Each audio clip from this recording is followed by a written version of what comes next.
What's up, everybody, and welcome back to the Watching Now podcast over here on CouchTube. Today, we are starting a new Watching Now series where we're going to be breaking down each episode of Halo Season 2. Season 2 dropped this week. Dan's got the helmet. Dan's ready. There he is, Master Chief. Master Petty Chief. Officer Dan Brown. I love it. It's so cool. Dude, that gold visor is just iconic. It's just the greatest thing. Anyways, stay focused. We have to stay focused because we have a bumper episode for you guys today. We have a ton to get through because we didn't get one, but we got 2 episodes to start off season 2. Yeah. So we're going to be going through both of those episodes, and we're going to be talking a little bit about season 1, and just our impressions and thoughts on season 1, what we thought about it. So we got a lot to get through. So let's get right into it by introducing our cast. So I am your host, Nick McKay. Reporting for duty, we have Dan. What's up, everybody? We have Tom. Howdy, partners. And we have the Soupmeister himself, Mr. Drew Lewis. I need a weapon. I don't know. Doesn't he say Master that Chief and quote. other things? Yeah, it's a chief. That impression gets a 6 out of 10. 6 out of 10. Well, 6 out of 10. Listen, it's as good as the episodes. Then let's just say that I'm pretty much on par. They should hire me instead of. No, I'm just playing. Smell that smoke. Didn't know Lily was here with the salt. Lily's above Drew with the strings. The puppet master. No. All right, so let's jump straight into it and let's talk a little bit about season 1. We're going to blow through this really quickly because we know what you're here for, and that's for season 2. But let's talk a little bit about season 1. So season 1, do you guys have any impressions or any things that really stood out about season 1 that you want to bring in here? I'll get the ball rolling and I'll say immediately that I thought it was kind of weird, and I'm not sure I was too crazy about how much of Master Chief's face we saw. Because that's the thing in the games is you never see his face, right? And this, I feel like he had his helmet off for 99% of the show. I don't know how you guys feel about that. I think it works for the TV show to see his face a little bit more. But like that was the first thing that stood out for me was like, damn. I mean, Pablo, is it Pablo Schreiber? Pablo Schreiber, yeah. I think that's his name, Pablo Schreiber. He's not a bad looking guy, but I mean, you're not supposed to see the Chief's face. Seeing his face isn't a huge issue for me, and I think that's a beaten horse. Like, it is what it is. You like it or you don't like it. Move on. Like, how are they going to make a TV show? Sure, it's been done. Mandalorian can do it, where the guy's got a helmet on the whole time. It's counter to Master Chief as we know him as a character in the video games, but this is a TV show with a different storyline. It's supposed to be a different timeline, a different universe, whatever you want to call it.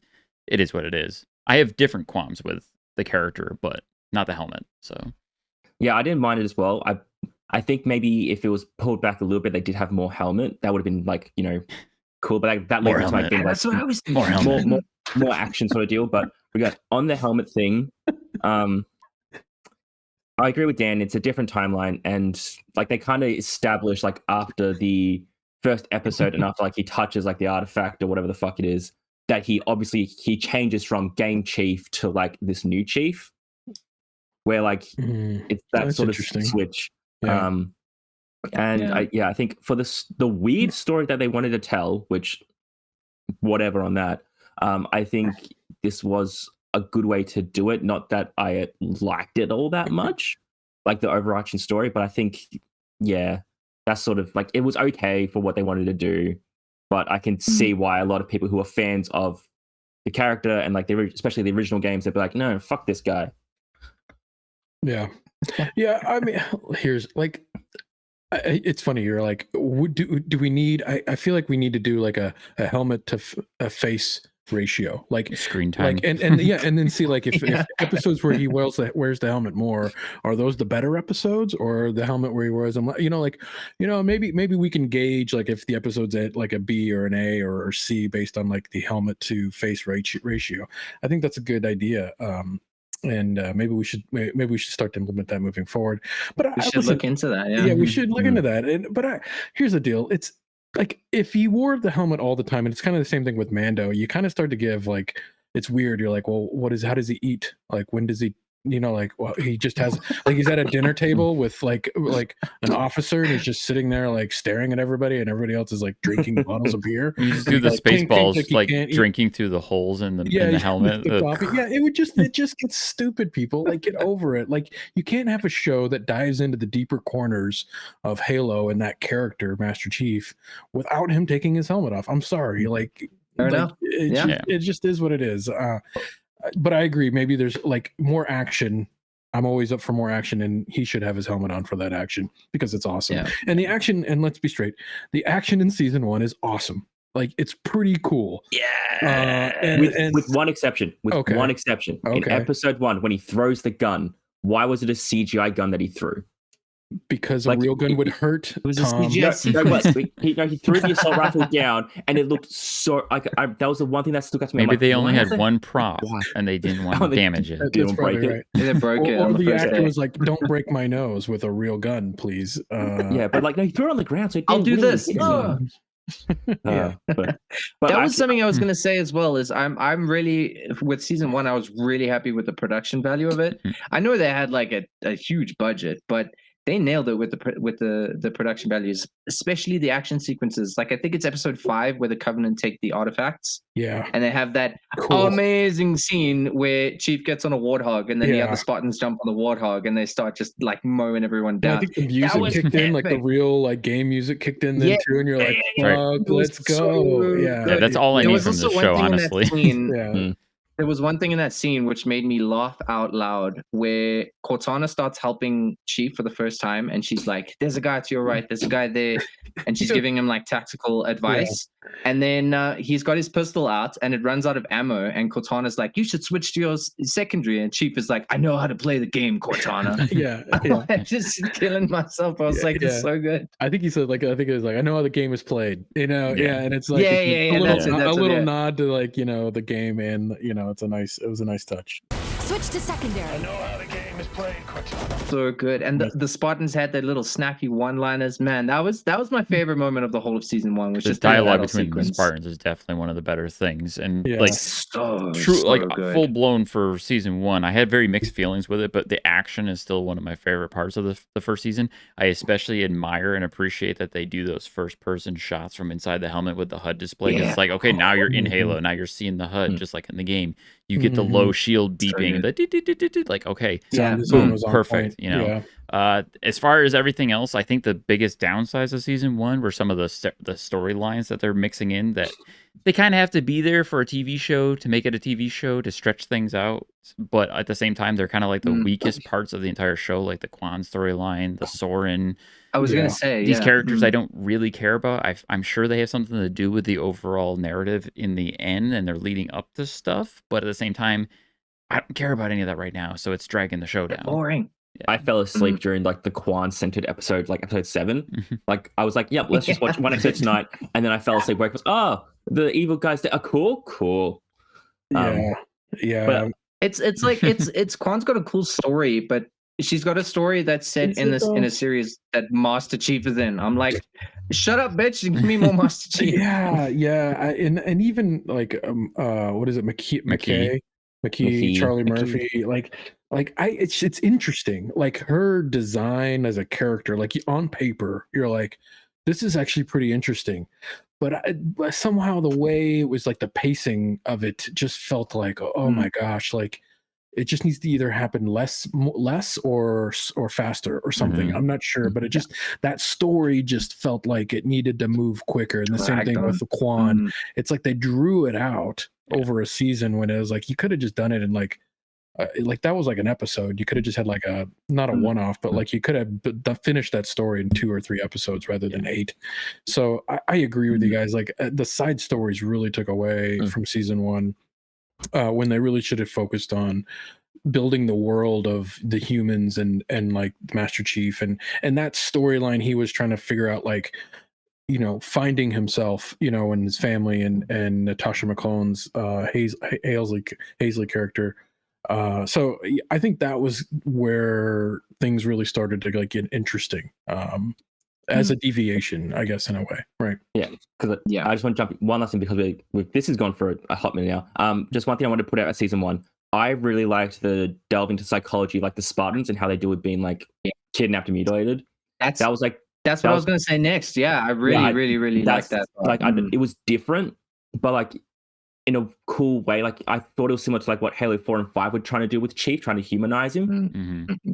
And like I really liked Halo 4, contrary to like what everyone believes, like what everyone thinks of it. But I liked that how they were delving deeper into like, is Chief a machine? Is he human? And they I go into liked that Halo Infinite as well. That's a big part of the narrative. Haven't played yet. My bad. But yeah, so that's something that's why I liked the main story a lot, and why I agree. The side stories can suck a dick. They're narrative devices that just get stale really fast. So it's like, yeah. I mean, I read like reviews and things, and a lot of critics said that the writing was a bit derivative. And I thought for the side characters, like it was like a bit cliche, and like we've seen it before. Like Master Chief's story was like really intriguing, and every time the side characters were on screen, I was like, just get me back to Chief, because his story and Cortana. Like Cortana in the first season is great. I like how she adds something to it. It's great. Exactly. Nice segue. That's go and read that, people. Oh man, that's the segue we need. But anyways, so yeah, that's the segue we need. Maybe just before we move on, do you have an out of 10 rating for the first season? I personally give it a 7.5. What are we feeling for season 1? Yeah, I'd go 7. I'll say a 7. Yeah, I'm right there with you. Yeah, 7.5 feels right, because it's not bad. The season finale really nailed it. So it's not bad. I think it's good as a first season. Yeah, and you could see how it could be better, and I think. And we'll get to that, right? Like, I think they've made some nice changes to make it right away. Yeah, I think the best thing they did in that season finale, though, too, was also that ending where Cortana takes over Chief, and then he basically becomes video game Chief because he stops talking and just starts murdering everything. It's like, oh, this is the game now. Super bad. Except I don't have a controller in my hand, and it's like weird, right? You're like, oh yeah, that's what I would have done. I didn't hit the B button to make him execute that guy.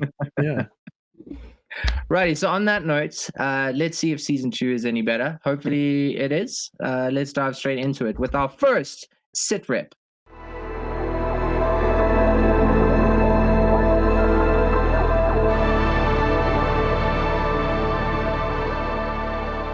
So, jumping right into episode 1 of season 2, I gotta say the first thing is like, damn, that was a cool opening action sequence.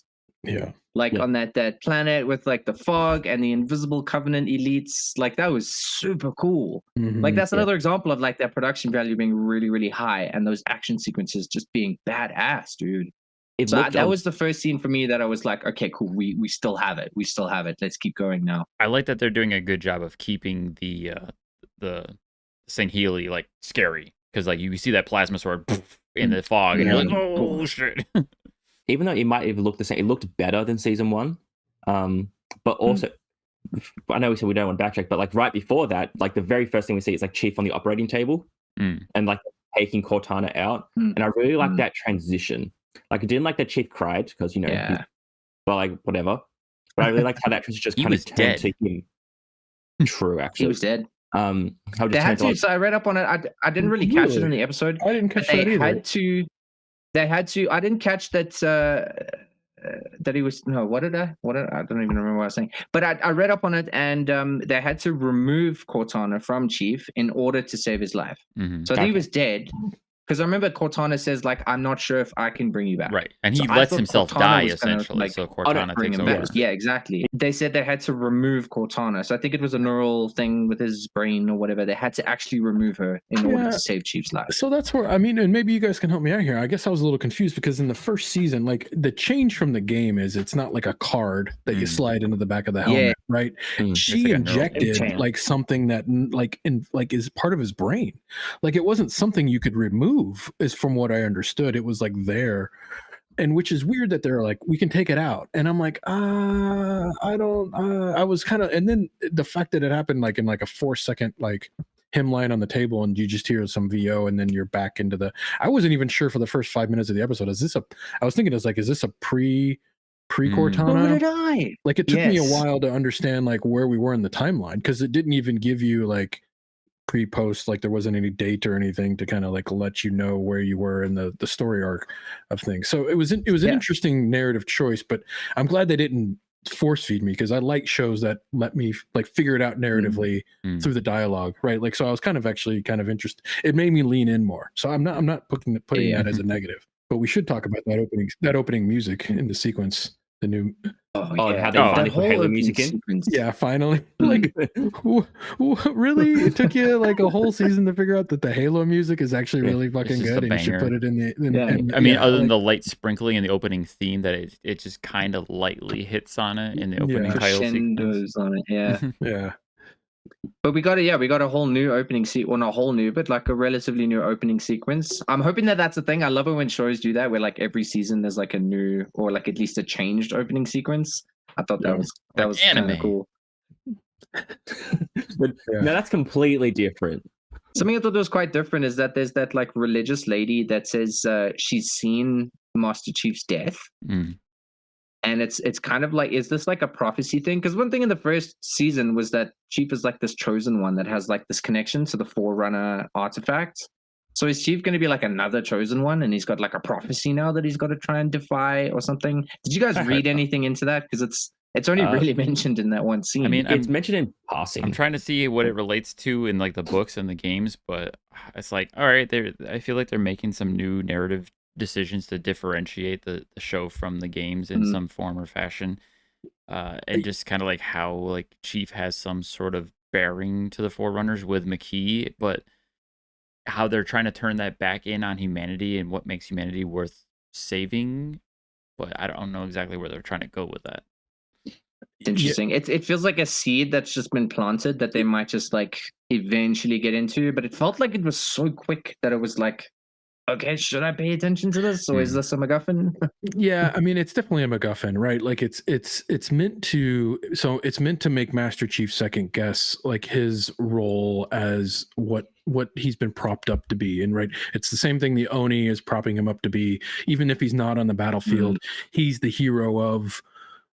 He's the savior for like all the colonies, right? Like knowing Master Chief is out there is basically saying there's a hero out there, and then the other person is saying like you're gonna die. Like she doesn't believe in that, right? And he needs to understand that like he is just a human in a suit, right? And almost the same thing that guy said to her. So there's some parallels there that like is making it seem like he's less of a godlike figure and more like grounded, right? I think it's the show trying to ground him as a person even more so than a godlike figure that can just get through anything. Yeah, I mean, they certainly do that. We're going to get to that a little bit later because it happens more in season 2. But they talk about the Spartans and that there's like a Spartan pride, and that like a couple of people mention like Spartans never die, which is something I want to touch on later. But it feels like they're really trying to humanize the Spartans as much as possible. It has a lot to do with the they implant started chip with in too, season 1, where they pull the chip out and it makes them start having emotions and feelings and realizing, we're not these indestructible gods. The pellet. I mean, it was confirmed at the beginning of episode 2 that Riz has her pellet out as well, and then Vanak confirms in episode 1 that his pellet's out. Yeah. I love that little moment where he's like, now I've started watching nature documentaries. Programs. I like the programs. Documentaries about animals. I love that. Yeah. It's like, did you know that this bird does this? And I like the adding of character to the Spartans in that way, because in the games, all the Spartans always had great character. And they didn't in the first season of the show. Now they're starting to develop that, and I love that little nuance. Yeah. So moving on to one of the bigger talking points so far of season 2 is we've got a new bad guy. Is he a bad guy? And that's Ackerson, who's now the new project lead or supervisor of the Spartans.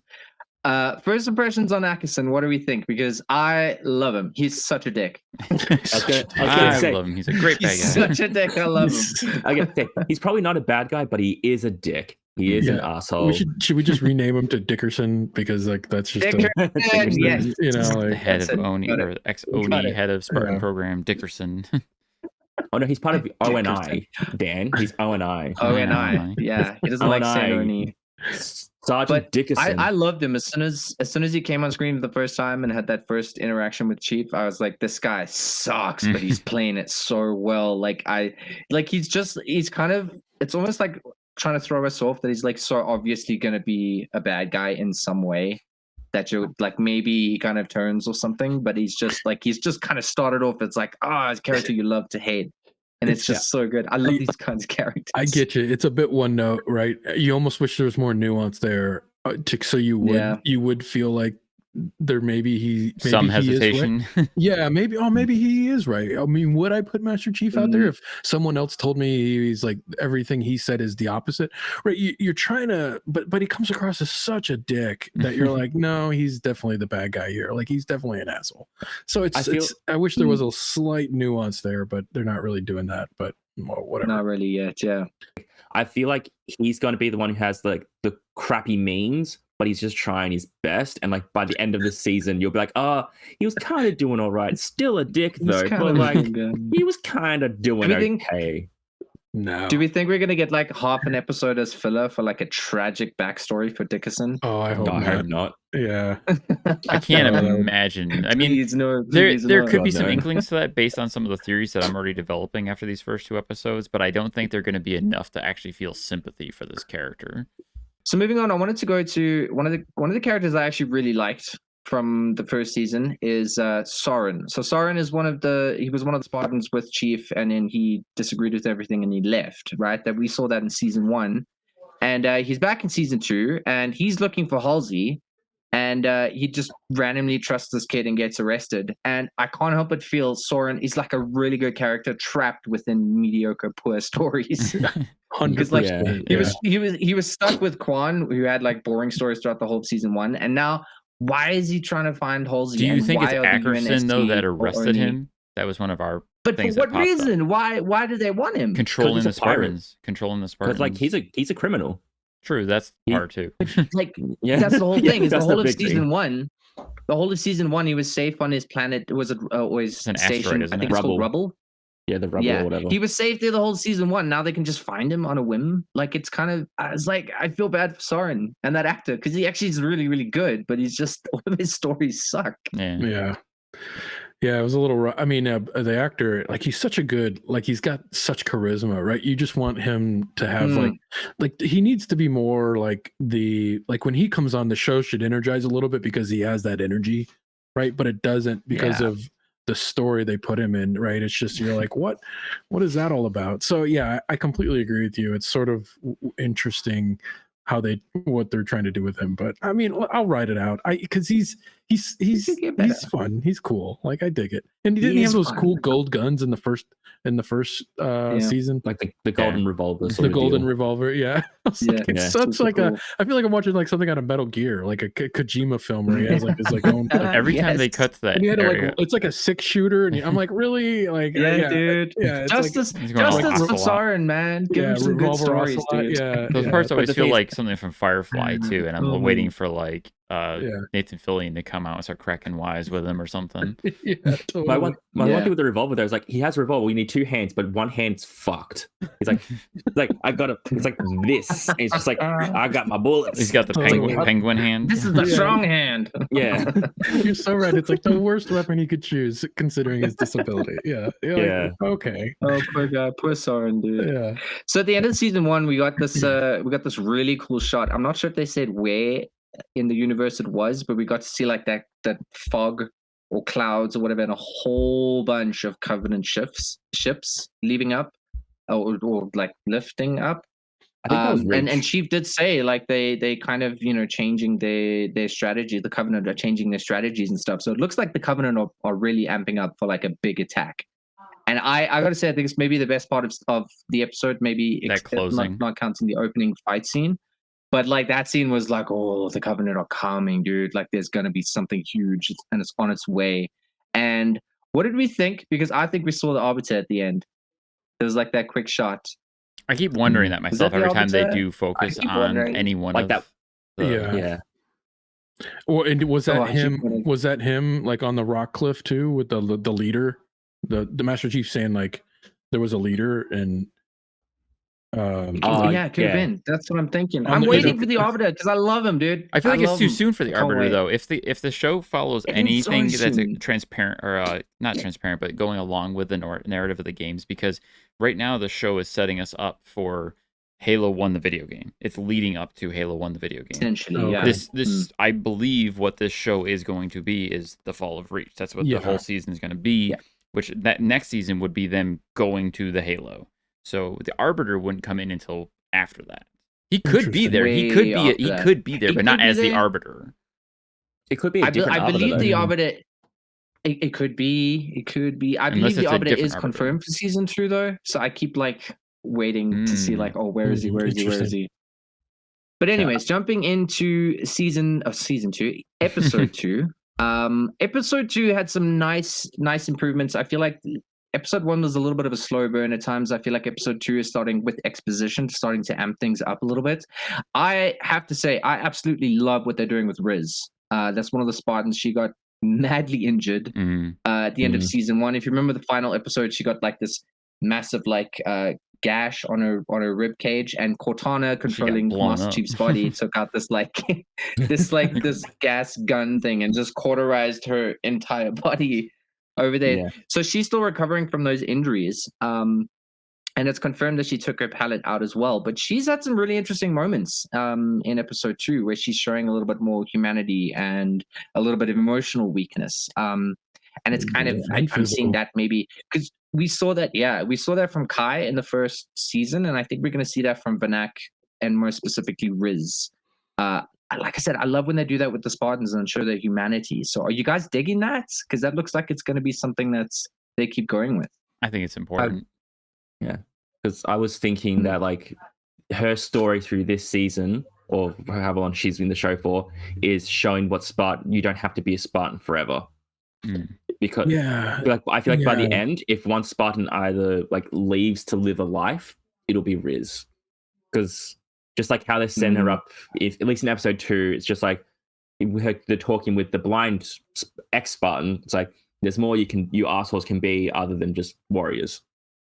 That's a really good point, because I thought she's getting so much more screen time, she's gonna die. Like that's what I was gonna ask. Do you guys think she's doomed? Like she's gonna make like a heroic sacrifice. Like I thought when I in season 1 where Kai jumps on the ship that Halsey's on trying to escape, Kai was gonna die. She stays on the ship when it crashes. I was like, Kai's dead, and then she gets out. I was like, fuck yeah, I'm loving Kai. She's awesome. Kai's great, but that's the thing. If we're talking about who we think gonna die, I think Kai will. Because she's had so much more build up. I still think so. Chief's not going to die because main guy. Vanak hasn't had enough, and I feel like he's just going to be like the big buff guy. Riz again, plot line of like retiring. I think Kai in that she'll die. She'll like push Chief over the edge, I guess maybe, or make him realize humanity fully or something like that. That's a really great point. I didn't think about her retiring. I like that. I see. Yeah. Go ahead, Dan. Oh, I was just going to say I see the Riz leaving the Spartans, but maybe joining some sort of a resistance group, because I'm basing out some of that off of the trailers that I've seen where they show Riz fighting, but not in armor. Yeah, that's interesting. Okay. Yeah, that'd be interesting. Yeah, they're definitely gonna do something with that. That's definitely a lot of build up, and that there's that weird massage scene too. You're kind of like, I'm not sure, like if she's having like a spiritual experience, right? Yeah, what was that? Yeah, and That's like pain. like something changing. Yeah, like something. She was just having a good time. Like whatever floats your boat. Like I've never been touched like this before. I mean, I was like, what's like a happy ending? I was like, maybe I need to get a massage. I was gonna say, I like that we've talked about this, because I was gonna say, I think that there's a scene with Riz maybe talking to the blind ex-Spartan. I think it's in that scene, and then the very next scene, I think Akison says it as well. Literally in 2 consecutive scenes, they say the words "Spartans never die." Yeah, and I was like, foreshadowing much? So I don't know. It's gonna be interesting to see. And is that what happens along? Is that a game thing? I don't remember that. That does happen in Halo 4. They mentioned the Spartans never die. Okay, I was like, I don't remember that being a thing. Quick tagline, yeah. Okay, yeah, I didn't ever caught that before. All right, so then jumping into one of the other things that we saw in this is that Quan is back. Are we happy about that? I'm happy she cut her. I mean, she started the mullet. Yeah, that's true. That's true. I mean, she's starting to kick some ass. The way she killed that guy and sent him off into space to get like frozen, that was pretty. Was cool. Yeah. I Literally I Dead immediately Space. tuned out. Like I was just like, oh, Mm. and it was shot so poorly. Scared Like it was over so dark in a hallway. I was like, I have no idea what's happening. Like they had no build up. I don't even know where she is. Like it was like I was like, what is happening here? Like why is this character like? It was to the point where I almost completely forgot she was in the show. And I was excited about that in a way. I was like, oh, maybe she just went off to live her life, I as thought a she was done. princess I or thought they had something. retired her, honestly. I did too. And then she's back, and I'm like, oh, okay. Screen time to this storyline. I have one theory on this that I'm just going off, so then I don't hate like the storyline. So I think Quan will be integral to either Guilty Spark or the Flood. I was getting some similar inclinations that she's because, like, already the prophesizing the flood, and I'm like, no, like, too yeah, soon, too soon. Yeah, the monster, because like it's like the monster takes everything and you just have to learn with it. But like, what does the Flood do? They take over stuff. Yeah, So I think had when that too. Yeah, when she was like in like the desert and found like the desert witches people, like that's what they're trying to stop. And it's like Guilty Spark or like one of the monitors told them that, and they think, oh, it's a religious prophecy. But then the monitor's like, nah, dude, these fucking dickheads, like they'll just take over. Like bloody hell, like gotta fucking stop them. And yeah, I think she's gonna be related to the Flood in some capacity, and like she'll try and tell Chief like, Gravemind, don't fuck with this guy. I don't want it to go that way though, honestly. Yeah, like, we haven't even got to fucking Halo yet, and the show's called Halo, and you're telling me like they're introducing like nuggets of the Flood. I'm like, guys, like, dude, they said the word Halo like 3 times in season 1, so let's slow down a little bit. Like, can we like focus on just getting to Halo, like getting to see, like the game, like I like that story. Like I just feel like it's a great theory, and you're probably 100% right. But I like it makes me more frustrated about the storyline, to be honest with you. I feel like we're not going to see the actual Halo till like episode 8 at the end, like because as Dan said, it'll probably be like Fall of Reach and Halo Reach this season, and they're like, oh my god, it's a Halo. Insert Halo music and Halo. Next season, you might see a Halo. And then I was going to say then no season 3. I was. Oh, that would be the worst. I want to piggyback on Tom's theory. I had like a similar inkling with Quan too, that I feel like they're going to tie her into some sort of other narrative that may or may not tie into the Flood. Which again, I'm like, too soon. Back it up on that. But it was something that happened in the first season too, when Master Chief was having that conversation with McKay, and they were talking about the Forerunner technology. They don't know what the Forerunner technology is still, but they also mention about how, what are they going to use the Forerunner technology for? What's the artifact going to be for? And there was this notion of to become gods, to become like gods, which is completely not a thing in the games. The humans know nothing in the games about the Forerunner technology. They don't know anything about artifacts. And it almost feels like they're flipping the narrative from the games, because in the games, the Covenant's all about the religion of the great journey and finding the Halo and becoming gods. And now the humans in the show seem to be on a similar like trajectory of trying to do the same thing. And McKay was like, no, we can't let them do that. We have to stop this. Yeah. So that's interesting. Yeah, you're right. You're like, I never thought about it like that. They flipped it like that. Because I was actually like curious. I was like, I don't remember artifacts being so crucial to the game's sort of. Not at all, like the game narrative, right? I remember they were kind of a thing, but it was never like they talked about Forerunner technology for sure. Right. And it's interesting how much they're focusing on it in this show, even to the point where even in episode 1, right? Like what's his Ackerson like kind of goes in and tries to touch the artifact and like just to see if anything would happen, right? Or is that episode 2? That's 2. I think that's episode 2. Yeah. I liked how they did it with Halsey specifically, making like how she wants to create gods and make humans the new gods. So it's like it's like through her. I like that change. Almost like she has that superiority kind of thing of like, we want humans to be. She's trying to push evolution, essentially. Yeah, essentially. I wanted to talk a little bit about. I think I was going to go a little bit more on Riz. I was going to talk about Soren. Soren's, like I said, Soren is such a great character, but I feel like he's just trapped in these terrible stories. But I like how Soren's wife is getting a little bit more screen time, and she's a little bit more proactive in things. And his son Kessler is so cute with that little Master Chief mask or the helmet. Yeah, he's so cool. I really wanted to become a badass later and maybe become a Spartan and fight next to Master Chief or something, like in Soren's stead. or something like that. Oh man, that'd be cool. But he needs to grow up a lot. Yeah, that's like That's something that can happen. that's 10 years away, and I doubt this show's going to last for 10 years. I did want to touch on something as well. We got a really, really cool action sequence like midway through episode 2 where Chief was training the unit. Yeah, and I really like that specifically scene. grilling Riz like super, super hard. And you guys were talking about how like you didn't like the CGI Oh my of god, the Spartans. hold on. I just remembered love something. it, dude. I love how the Spartans look different when they're getting all like badass and brutal and stuff. I think it's super, super cool. And you guys don't like it? I need to shout something out here real quick. I completely blanked on this until right now. In the first episode, at the very beginning, Chief has the grappling hook from Halo Yeah. Infinite. Oh, and yeah. that's Yeah, fucking that's gorgeous. true. That's I noticed true. it, yeah. Yes, and then the reason I thought this because I remember thinking, why isn't Riz using the grappling hook when she was climbing the side of the mountain? But anyways, I digress. Yeah, no, I Dude, hear how- you. Yeah, Yeah. yeah. I was wondering that too. I actually like when I was watching, I was like, why is she hand climbing it and getting shot at? Like it was kind of like, And she ate shit hard. I thought she dude. died or like got paralyzed. I legit, I was also like, oh, dude, R.I.P. Riz. Totally, Oh man, man. he was such a cool character. Yeah. Rip Riz. well, Riz. there's a Oh, moment. man. There's a moment where I'm sort of, at what point is the armor and the human, like the armor strength versus human strength, and like how are those tied together? Because part of me is like the armor should be doing a lot of that heavy lifting. Should like her, like even having a slight disability or being slightly injured, does it actually affect like a lot of that she's able to do?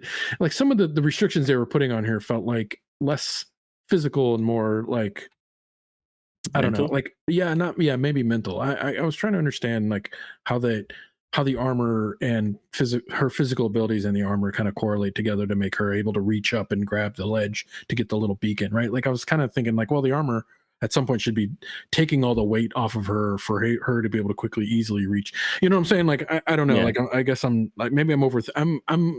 This is my problem. I over analyze stuff like that when I'm watching a Couldn't show. tell. I have Yeah, to like, fact check too because I don't know if Yeah. the armor isn't necessarily powered. I don't think it's power armor Well, but then Right. how are they able to like do because they're the things augmented. They're Yeah, augmented genetic. human beings. right? Yeah, but even augmentation, like a human wouldn't be able to like It to the is a point survive combination. fall Yeah. like It's like- they have like It's like yeah augmentations on top of augmentations sort of deal. yeah Like they were like made to be like Captain America on steroids, plus the suit adds a little bit more. Yeah, and then you got the armor of the suit, but the suit also has shields. So like, right. there's a lot of levels going on there. Looks funny. It's tough, right? Because we all, it's like, you know, that breaking that fourth wall. What was I calling it, Dan, before the show? Uncanny Valley, Yeah, right? yeah. Like we all know humans can't quite do those things. So when they CGI people kind of making those leaps and running faster than as fast as they are and not on fours, like we've all seen things run that fast on 4 legs, not on 2. So it just sort of breaks that uncanny valley where we all know that's CGI, right? Which takes us out of it. So it's kind of an issue. It's why when they treat people going really fast in other shows, it's sort of, they treat it like a blur, right? Rather than like actually showing it like it is in Halo right now, right? Like, because then it kind of, there's trickery there. It's metaphysical. It's out. They're going so fast, they're breaking the speed of visual. Yeah, maybe they need to acuity, right? add an element where they put more in their strides to make it look like they're getting more lift off of their Right. kicks because I they're think so, running that- like their legs are moving very normally, but they're moving faster than their legs Faster. are moving. Yeah. So maybe it should be more Yeah. almost like a jump rather than just, you know, the legs kicking in place kind of thing. I think couldn't it's- like, I brought up Twilight because Twilight was like that too. They were running like normal, but they were running super fast, and you're Yeah. like, it doesn't make any sense, right? You know what I'm saying? Like it just, there's something there that's just like not tracking. I hear you, but I don't mind it, but I understand why other people see it weirdly. Yeah. I mean, it never bothered me, and I always thought the scenes with the CGI were fine, and I enjoyed it because, I mean, it's still one of the better looking experiences of the Spartans doing badass shit like that. Right. Except for like, Yeah. if you go into like Halo 5, which is, you know, one of the more recent iterations of the game where you get intense scenes with multiple Spartans doing things, because even in Halo Infinite, you have just the Master Chief, and you're always in his helmet. You don't see Master Chief from outside very often. But in like Halo 5, you see a bunch of Spartans doing crazy shit. They're sliding down the mountains, they're jumping and shooting. That's the closest equivalent to this, but that's all video game. So for on screen, it still looks pretty decent, but obviously it's like maybe that takes it needs a little tweaking going on there. I think your lunge idea it would because that's I think looking back, using more like a bound kind of like like the legs just looks like the little people go Sonic. Sonic. Oh, I do have a question for people. Do we think Kai is going to betray Chief to Dickerson because she feels worried about his mental state? Because when they had like that scene where Dixon was like, or Axe, whatever, and he was talking with Kai, like, hey, do you have any doubts about Chief's like mental stability, emotional, whatever stuff? And like, she was hesitating. Like, she was like, maybe, but like, I'm not going to say nothing to you because I don't trust you.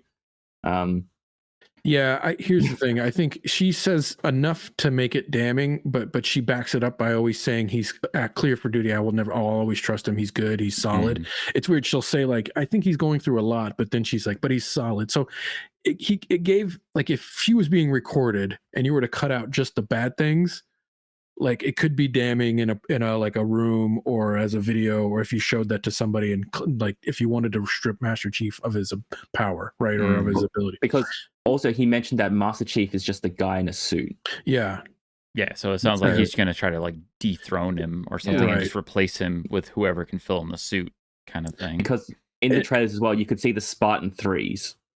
So maybe he was like getting one of his guys to just be the new Master Chief. There was the whole narrative too that Cortana can take over Chief and just control his body, and now he has Cortana. So, I mean, he could be trying to do something similar and reprogram Cortana for his own means.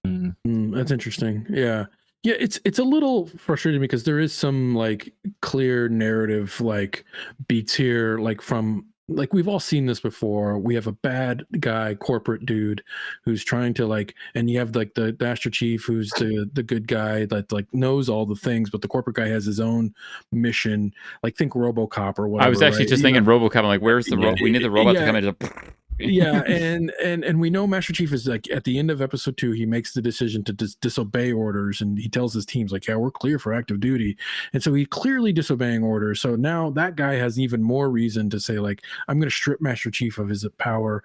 We're going to institute whatever my plan even more. Like he's strengthening his role, and Master Chief is doing all the wrong things for him to like even though he's right, and we all know he's right, and other people think he's right, and the old admiral's back and she thinks she's right, but what's his face is going to have all the ammo he needs to dig himself even more entrenched into making his plan come to fruition. So there was one more part I wanted to talk about, that final corridor scene in episode 2. I have thoughts on that. You have thoughts? Go for it. No, you start it and I'll piggyback. Oh, I was just saying, like, I thought it was really cool, and it reminded me so much of that mission in Halo Reach, because like they said Visegrad, so I'm like, Reach, that's what we're doing, that's where we are now. Because going off what you said about matching up with game timelines, we're now into Halo Reach sort of deal, and like that corridor reminded me of like when you have to chase the 2 elites through the thingy, and you're with George, and you have that all the darkness, and I just thought that was really cool. And then the elites were scary as well again, like back on what you said. Mission 4, Halo Reach, Oni sword base. It's the same thing. It's Oni sword base. True. So it's the same location in Reach of the video game as what that is happening there, where this is the Covenant basically sneaking in the back end. And this is what leads me to feel like the show is ultimately going to pay off leading up to this. Just everything we've seen for season 2 so far and what they're building up for. The Covenant are going to invade Reach, and it's going to turn into this giant, large-scale battle. Reach is going to fall. It's going to get glassed, and that's going to lead to them going into space and finding the Halo, essentially, to escape. Do you think the Pillar of Autumn will make an appearance at the very end? It has to. Like, come on. Surely. Yeah. Please, come on. We need the Pillar of Autumn.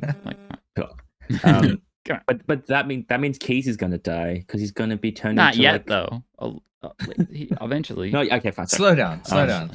But also, with that final scene, it looked cool, but how the fuck is McKay there? I thought she died. She only got shot once. Yeah, yeah, I don't think even when the episode ended, I didn't think she was dead. The Covenant probably could have revived her some way. Yeah, somehow. I didn't. With alien space magic.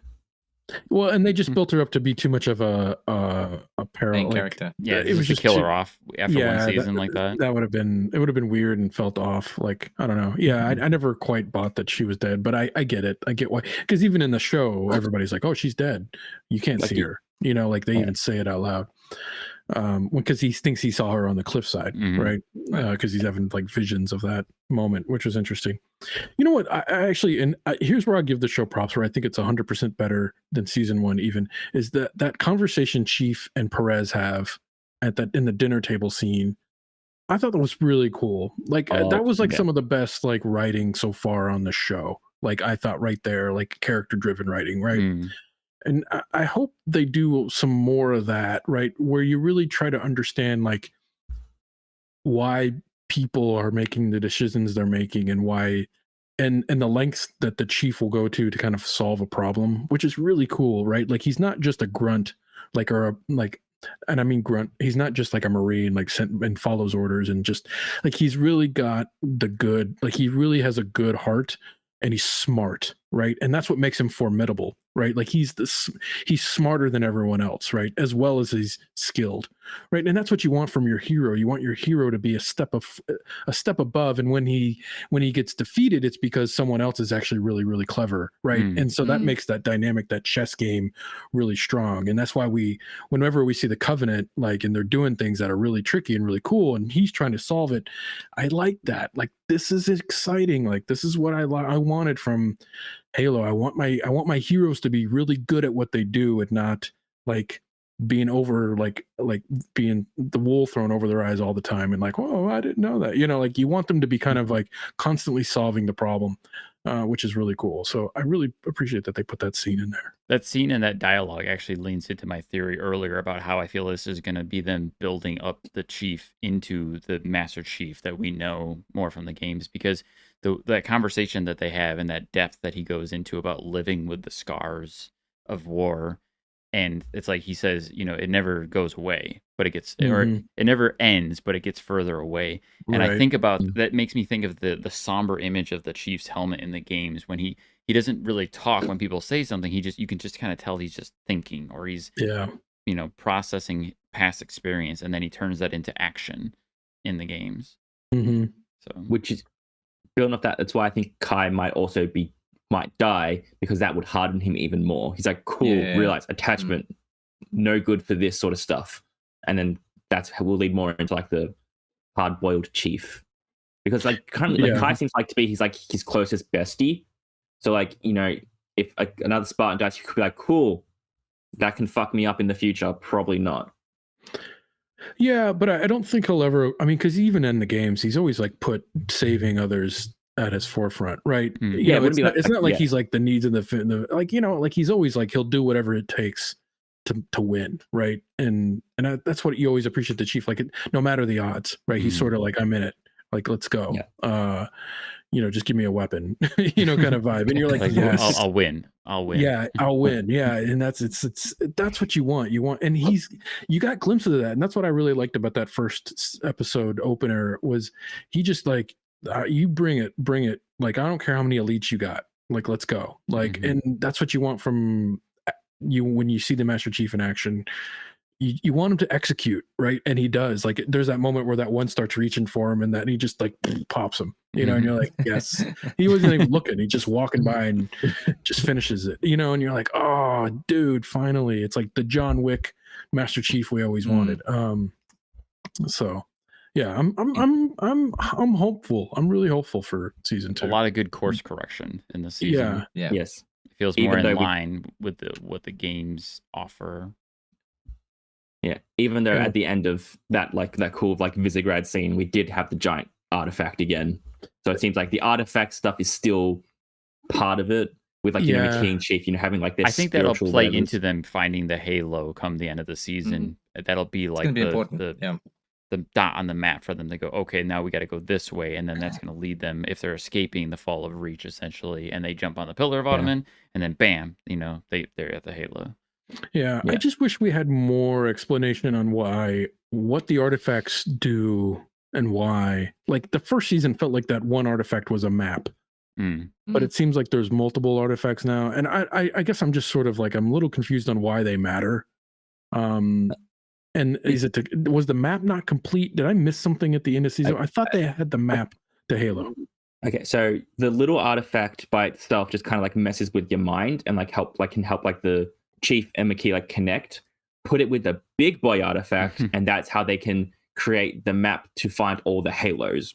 But they couldn't because Kai killed McKay first to break the connection, so they could not get the full map, which is why the hierarchs are like, oh no, we need the demon still. Like that sort of stuff. Yeah. Okay. So like together they make map, separate, who knows? Right. Besides messing with Chief's head. And the purpose of like splitting them up was like someone thinking like, oh, we want to hide these Halos. I wish there was a little bit more lore building here on the purpose of these and like why they matter and like why they mattered to the Covenant. I like they leaned into it a little bit in the season one, like the religion, like they believe in these gods, right? Like that was cool. And I guess I want more of that exposition too, right? To make me feel like those things are powerful and important. Because right now I'm going, oh great, they found another thing with lines on it that someone can touch and it'll like send a shockwave. Like, because that's all that thing really did in episode 1 was be like a Deus Ex Machina moment to when like someone touched it and it saved people or like let somebody escape or whatever, right? Like it never really did anything of value in my mind. This is still one of those things that I feel like it'll come to fruition next season if the show does what I think it's going to do, where they go to the Halo, because it's not until they actually reach the Halo in the games where the humans actually learn what the Covenant's plan is and what they're trying to do and what all the Halos are, why they exist, what the Forerunners made them for. Like there's so much more to learn. It just feels like it's a little too soon in the show because of where they're starting this narrative. Yeah. So. They're taking aspects from like, especially like when they get deep into 4 and 5 and Infinite, they're taking those sorts of concepts and ideas and putting them way before they were even thought of. Which is why like it might feel a bit out of place, especially if you played the original games and not 4 and 5 like after that. That's where I am. Like I never really got into like anything after Halo 3, right? Like I just haven't played. So like I'm a little like some of this stuff maybe doesn't really matter to me. And I almost wish it was not that I don't want them to have cool things like artifacts, because I'm a big sci-fi nerd and I want artifacts and cool glowy things and space stuff, but you almost wish that like the show really just needs to like focus, right? And I think even in season 2 it's having a hard time with even the spin-off narratives because we just don't know Quan and the Soren and like all that. Like how does that tie, like what matters here, and how do we just put a line into kind of like getting us to this point and giving us as an audience the information we need to follow along and understand. Because even I'm a fan. I'm not a super fan. I'm a fan of Halo, and even I'm sort of like I don't get it. Some parts. So I'm like I'm not sure why we're doing that or what's going on there. So I can only imagine what like a casual person's watching this and being like, what the fuck is happening? You know what I'm saying? Like it's got to be tough for some people, maybe. Yeah. So that is our episode breakdowns, our sit rep on the first 2 episodes of season 2. So now let's get into the scoreboard.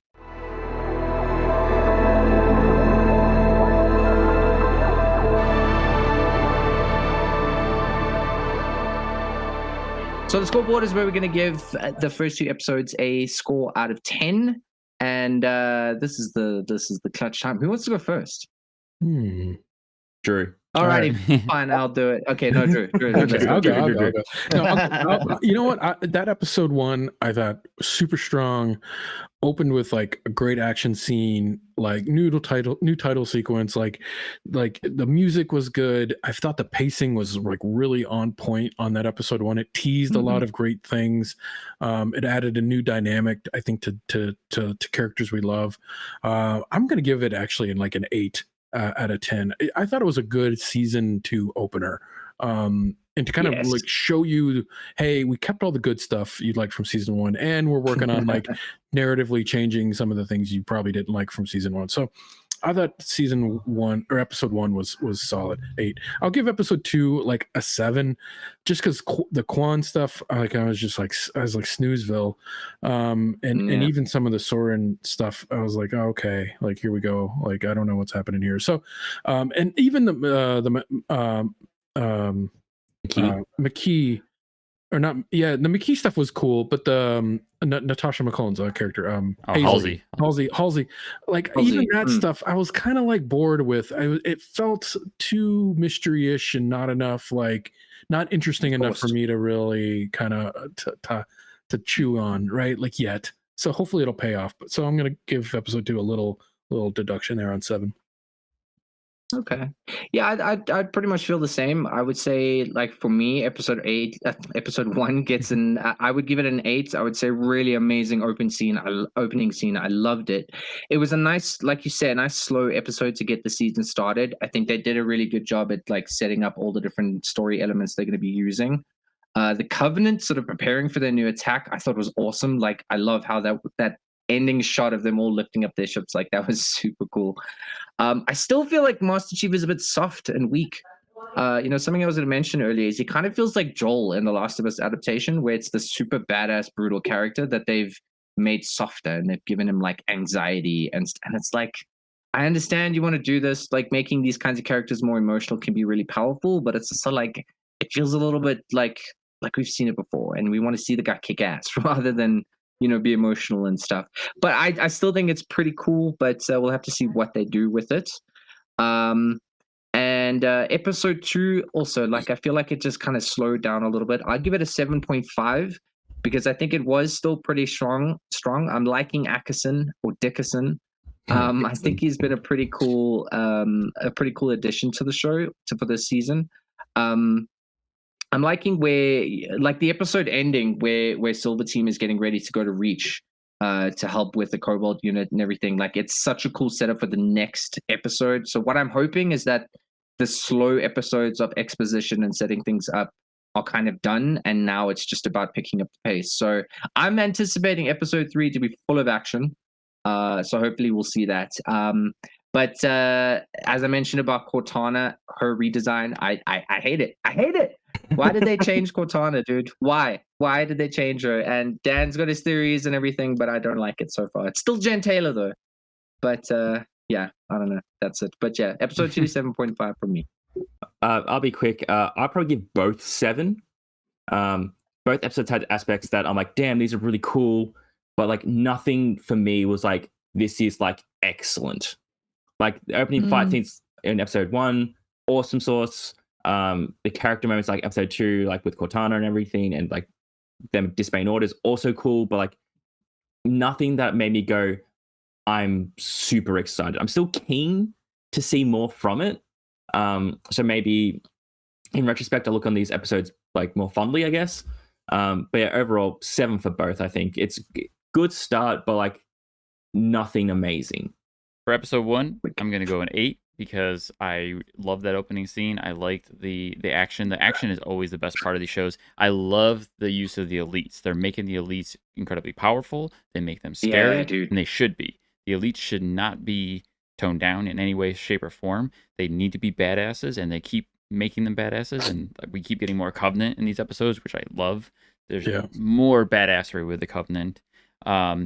To touch on the Cortana thing, I want to mention that in the first episode, there's that scene where Chief goes to like that like hollow room to like talk to an AI, but it's just an AI. It's just a random AI, and he puts in like a chip that kind of like gives her a skin of Cortana's, but it's still just that same AI. But he's trying to talk to Cortana. Like he's doing some sort of like mental like therapy to pretend like he's talking to Cortana. And then he starts like cycling through her hairstyles, like trying to fix her. Like, hey, it doesn't look quite right. Like you're changing your avatar in a game. And then we get to that later. We get to that scene in the second episode with Ackerson talking to Cortana.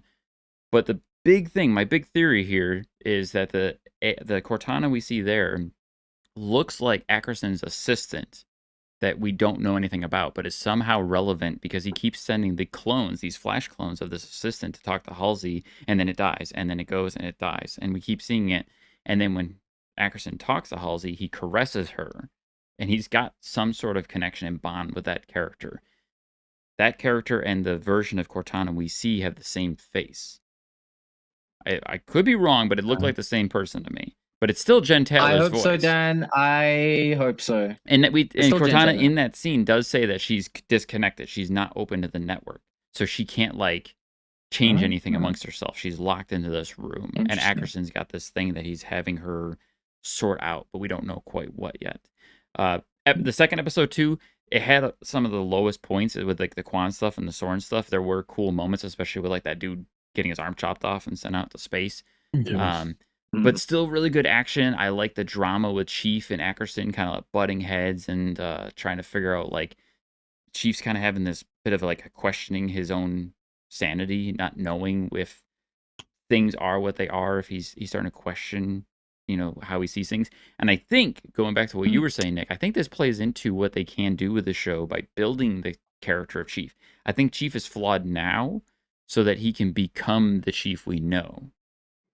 I think it's leading up to that. Like he's going through this stuff to become that like hard-boiled, like just staying on mission, not being attached. Like I don't think he's gonna become that in the show, but I think it'll get closer to it as we go. I'm gonna give that episode 8 We'll have to wait and see how I it haven't already develops. said it. So that's it, Spartans. That is our first episode of Watching Now Season 2 of Halo. Thank you guys so much for joining us. Dan, Tom, Andrew, thank you guys for being here. Make sure you guys catch us next week.